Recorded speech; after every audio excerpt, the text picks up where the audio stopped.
On this episode of Headstrong, I have partnered with sexual health brand Passante. Now, Passante provide sexual health products which inspire people to make better, healthier choices. They're well known for their wide range of high-quality condoms and lubricants and are one of the largest suppliers of condoms to the NHS and not-for-profit organisations, making sure everyone has access to sexual health products. Go follow them today. It's at Passante UK on Instagram, Facebook and Twitter, or send them a direct message to find out more information on safe, fun and consensual sex.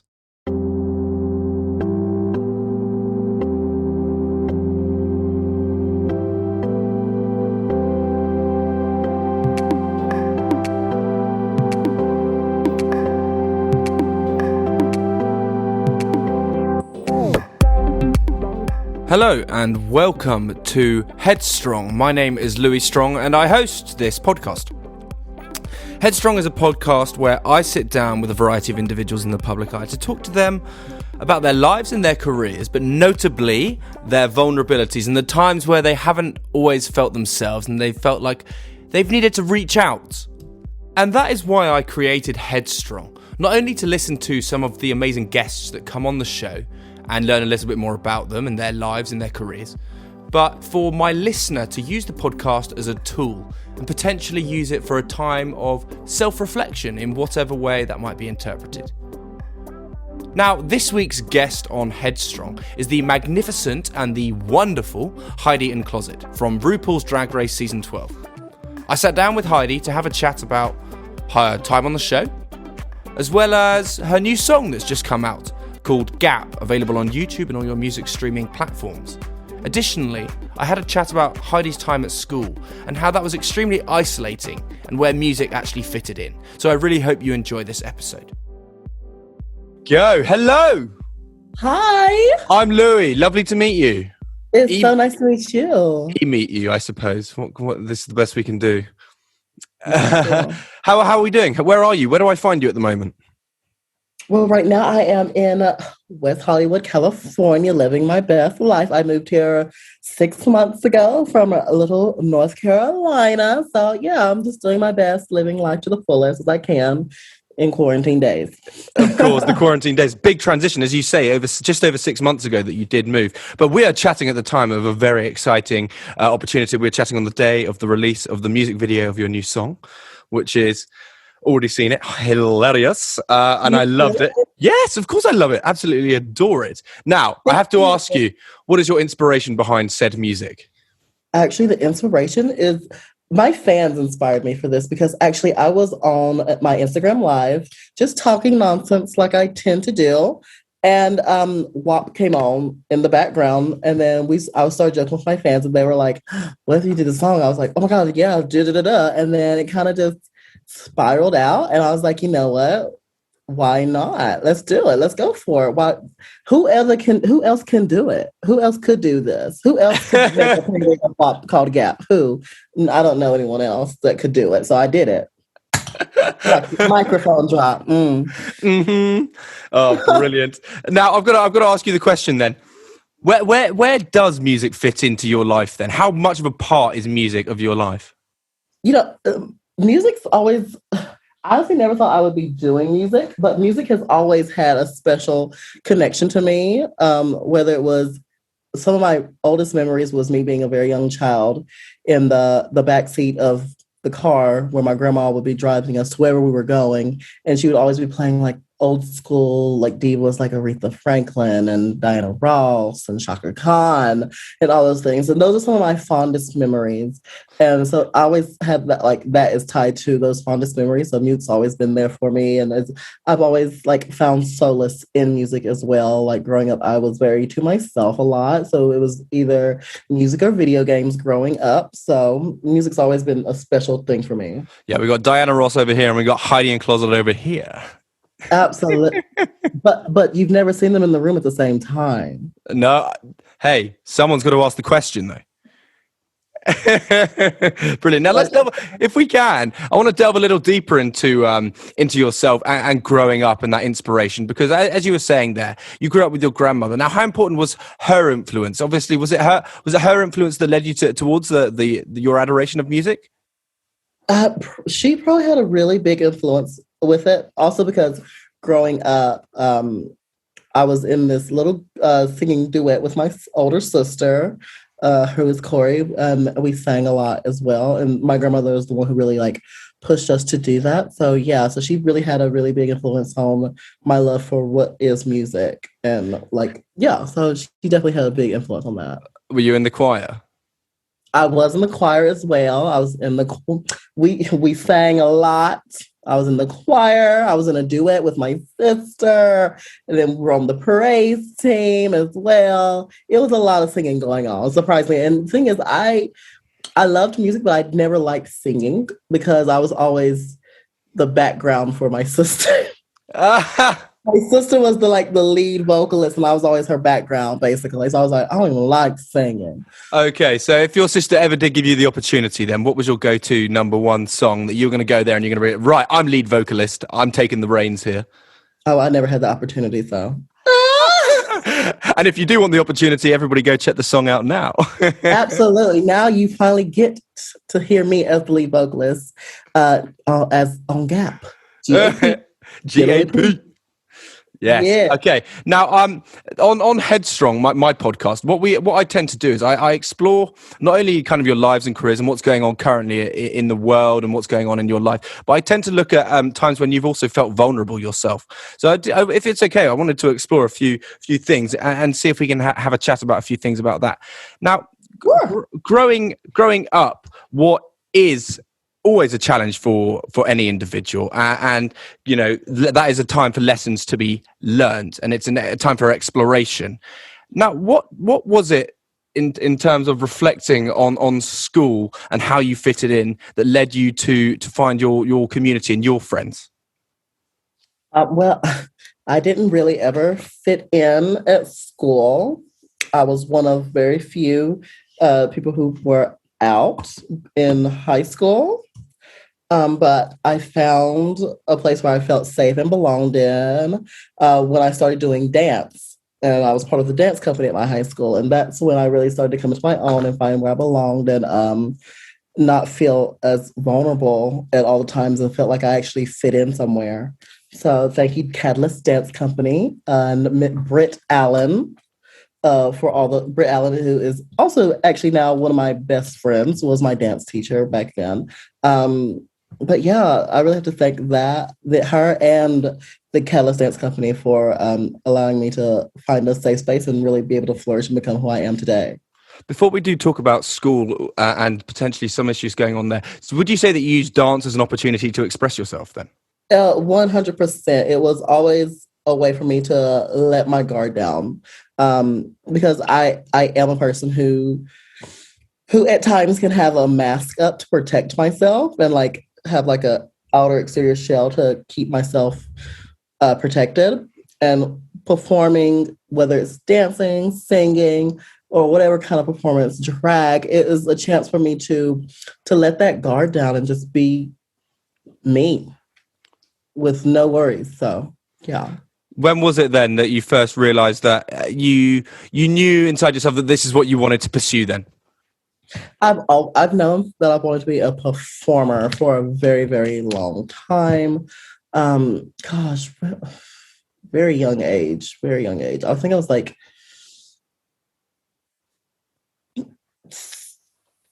7 or 8, I think. I was like, I love being in front of an audience. There's something about it that's euphoric to me. And I really enjoy, look at me using big words. I must have studied for this. But yeah, there's something euphoric about performing and being in front of people. It's where I feel my most comfortable. Totally. I completely understand that. It's a real opportunity, especially growing up at school and going through your childhood, a time to explore in almost a safe space. Absolutely. It's the safe space that gives you that confidence that you can do whatever you want to do and that everything will be okay. Now, I know that now you do a lot of work for anti-bullying programs and actually do a lot of talks in that regard. Now, where did this passion come from? Because I'm very curious, because I'm a massive advocate for anti-bullying, and I absolutely I love talking to anybody that is supportive of the same thing. So I'm curious as to where this passion came from and your drive to actually go into schools and do these kind of talks. Well, surprise, surprise. I was bullied heavily growing up. I remember the first time I was ever bullied. It was second grade. And well, I don't want to really go into the details because I don't know if I can even say the word that I was called. But it was the very first time I was ever bullied. And then I was continuously bullied. I had to fight. I had to defend myself. I had to argue. And it really affected me in very negative ways. And I had to go to anger management so I could not be that angry person that I had become. And seeing what all the bullying did to me, I don't want anyone to ever have to feel the way that I did, or feel like they have to fight someone, or they have to do this, or they have to do that. I don't want anyone to ever feel the way that I felt. And that's where that really stems from, is I know what it's like. I know the feeling of being bullied by literally everyone. No one likes you. No one's there for you. You feel isolated and alone. And it's a horrible feeling. All kinds of feelings, all kinds of thoughts, no one should have to deal with those kind of things that I went through. And if my going and speaking about these things can help even just one person not have to feel the way that I felt during those times of my life, then you've made a difference. I've completed what I set out to do. Absolutely. I couldn't agree more. I mean, it's one of those things where you do just go, it doesn't matter. No matter what I'm doing, I might be the most hilarious person in the world. I might be doing this, I might be doing that. But ultimately, if I'm out there to make a change, that is actually ultimately an incredibly important journey that you are on. Exactly. It's so important to I feel like it's so important to look back and remember where you came from and to try and give back to that, because it's like paying it forward. Like growing up, I didn't have people in the public view or in mainstream like me. I didn't have that. And I longed for that. And now I can be what I longed for someone else. I see. So you're kind of, when you were growing up, then you kind of sought some sort of someone to look up to and seek inspiration from, and almost to guide you subconsciously through your own experiences. So actually now you want to be that individual yourself. Absolutely. Yeah, no, that's really valiant of you. Now, I'm curious, what was your support network when you were going through these sort of experiences? Did you feel very isolated yourself then? It was a very isolating thing. I could probably count on one hand the number of friends I had. And that is not using all 5 fingers. So it was definitely a very isolating thing. It was very difficult for me to try and move past those things. But time goes on and you're able to push past things, and it builds character, and it really shapes and molds you into who you are going to be in the future. And the hardships that you faced yesterday make you stronger against the hardships that you will face tomorrow. So, in which case, I'm curious to ask you then: what would you have changed if that has shaped you who you are? I wouldn't change anything, because I've come to a place now where I am 100% happy with who I am as a person and who I've become. And if you were to change any little thing in my past, I might not be who I am today. And I love who I am. That's lovely. I love to hear it. This episode is in partnership with the sexual health brand Personte. Personte believe in freedom of expression and empowerment, and how important it is to express yourself in the ways you feel most comfortable. Being yourself and finding your safe space is also an important factor in being happy and feeling confident. So go ahead and find that thing that makes you, you. Drag is a safe space to perform, express yourself, and be who you are without fear of judgment. Exaggerating a specific gender identity via drag is a great way to celebrate pride and support the LGBTQ+ community. For many, drag is also a way of letting their guard down, entertaining and enjoying themselves. Personae are anti-bullying advocates and believe that no one should be subject to bullying. If you know someone or are someone who is being bullied, it is important to recognise that this is not okay, and we suggest to seek support from organisations such as Ditch the Label. Now, of course, you have driven yourself, as you've said there, through all your life and through your own struggles to wonderful success, and are indeed a prime example of hard work pays off. Now, when did you first have RuPaul's Drag Race, the show, knocking on your door? When I first found it was actually season 1. I was like, oh my goodness, this is crazy. I was like, oh, I want to give that a whirl. That's so much fun. Did I ever think I was going to do it? No, but I instantly fell in love with it by watching it. I was like, oh my God, that's incredible. But my eldest sibling, who is a trans woman, she is the one who introduced me to it. And then I just fell in love from there. And so I'm curious, so was it just at a time then you were just busy exploring and just enjoying it, and you never actually saw it as some sort of like further progression? Yeah, there was definitely like a little time I was like, oh, I love it, but I would never pursue it. And then a little bit later, I was like, well, I want to give it a try. And then when I gave it a try, it became something I did for a hobby. And then when I was doing it for a hobby, it was like starting to get places with it. I was like, it became a passion. And now the passion is now a career. Hey. And it's crazy that I was able to take something that was literally just like something, oh, I'll watch on TV. And it became something it's literally changed my world. Yeah, absolutely. I mean, it does boil down to a kind of levels of commitment, because, you know, you think about careers that you come to and you go, oh, you know, I for example, I love sport. Do I want to play sport? It's fine, whatever. Do I watch it? Yeah, I can do that. And then you actually have used it yourself, and actually it's small steps, small ticks in the box, I suppose. It is. It's a journey. It truly is. And it's not just about the end goal. You also have to remember the journey that you went through, because the journey is what shapes you into what you are going to be in the future. So, you know, just enjoy where you are in your journey, and just keep pushing forward, keep your head up and keep moving forward. So until your first day on the show, that when you arrived, then how much notice were you given? Oh goodness, I don't know if I can just say how much notice I had. Ooh. It wasn't a lot, but yeah. Really? I don't know if I can go specifics, but it definitely was not a lot.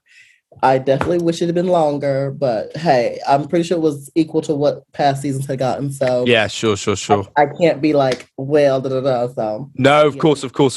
I totally understand that. But what something that I no doubt you can talk about are from that phone call and the emotions that you must have received yourself from when you got that first phone call. Talk me through that. So the first phone call, I was at Home Alone, sorry. But I love that series. But I was home alone, and my phone rang, and I was like, hello. And I was just like, I hadn't heard anything. So I was like, okay, well, I was like, who's calling me? And they were like, hello, is this Heidi N Closet? I was like, yes. And I was like, since I hadn't heard anything, I was like, I don't know this number. And they were like, yes, is this Heidi N Closet? I was like, yes. And they're like, you've just been cast on RuPaul's Drag Race season 12. And I remember exactly what I did. As soon as they said it, I threw my phone in one direction towards the fireplace, and then ran to my bed and jumped on it, yelling, screaming, crying a little bit, tears of joy, of course. About 5 minutes. And I was like, after the 5 minutes, I calmed down. I was like, maybe I should go back to my phone and figure out what I have to do next. That probably would be advantageous to me. So I finally went back. They were still on the phone, surprisingly. And then we just kept moving from there. It was an amazing surge of emotions, because I auditioned at a very last minute type of deal. And I never expected to get it, especially with it was being my first audition ever. I didn't expect to get it. And have gotten it, I was like, this is crazy. I fully thought it was going to be like a whole punked moment, but it ended up being true. And there I was a couple months later. So do you think you went in then to the audition process then with a bit, with a bit of naivety? Oh, I went into the whole competition being naive. 100%. I knew nothing ahead of advance. I'd never worked in TV before, so I didn't know how any of that worked. I'd never done any of these things. So I definitely went into it bright-eyed and bushy-browed and wide-eyed, and I was like, I don't know what's happening. Where are we? I don't know what's happening. What's going on? Here I am, surprise. Da, da, da, da.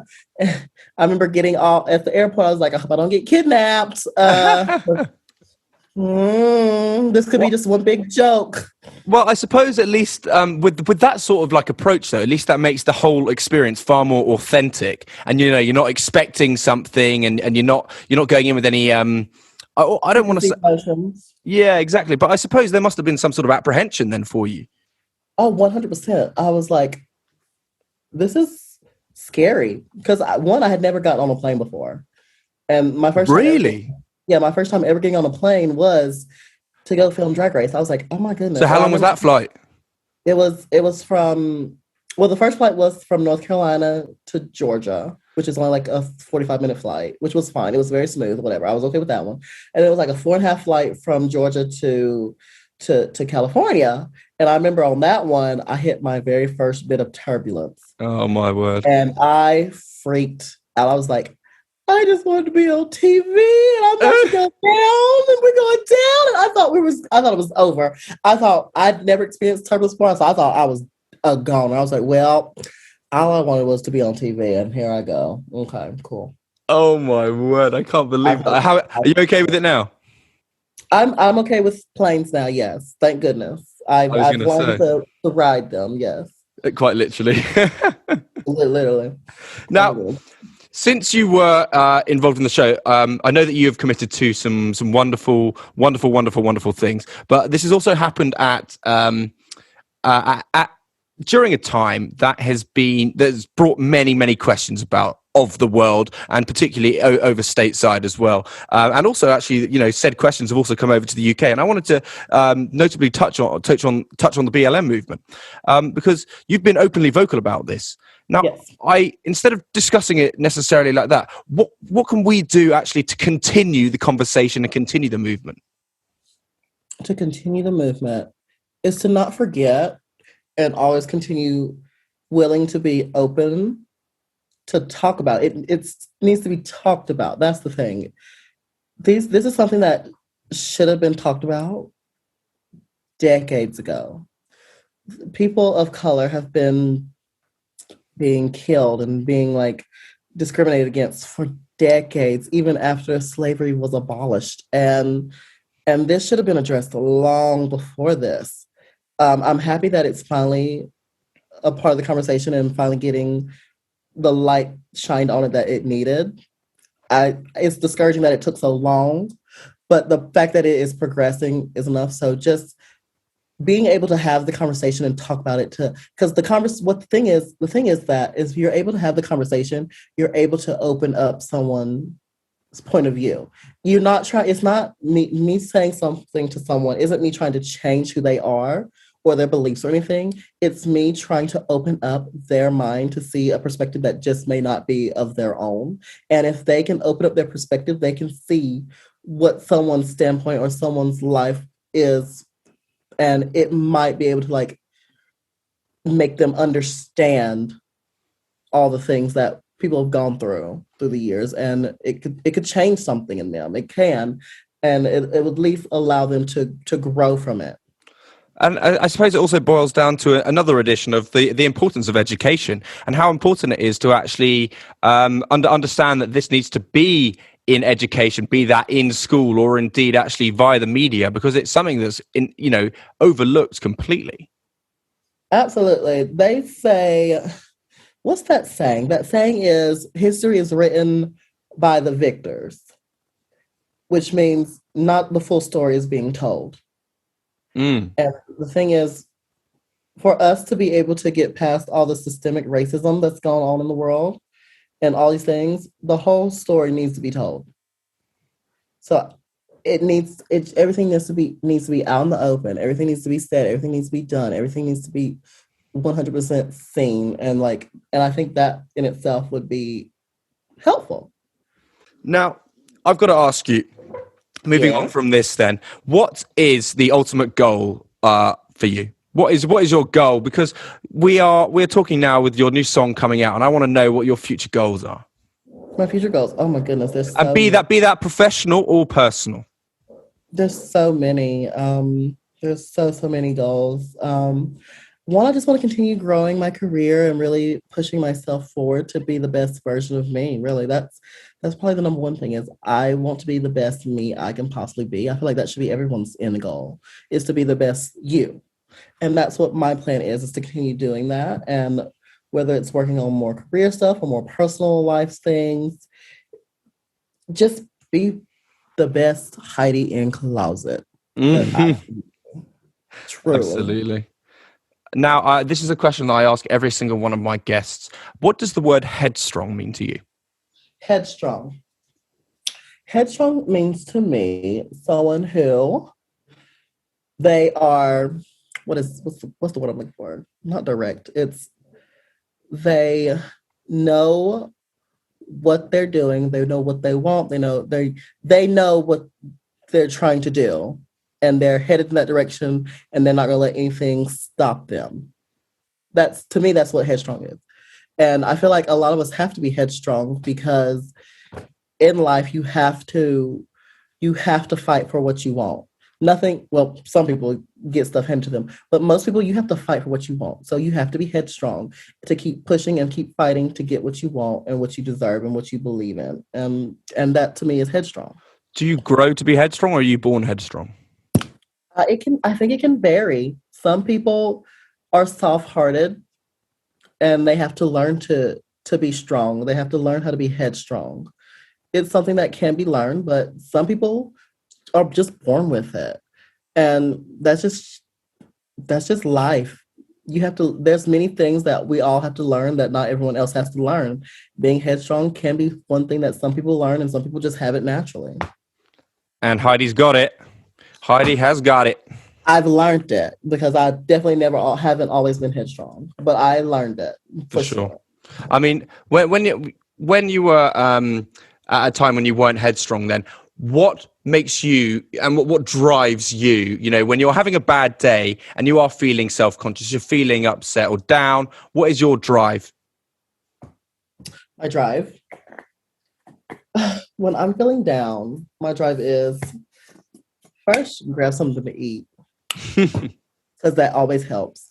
But I think it has to go back to it's me in the pursuit of happiness.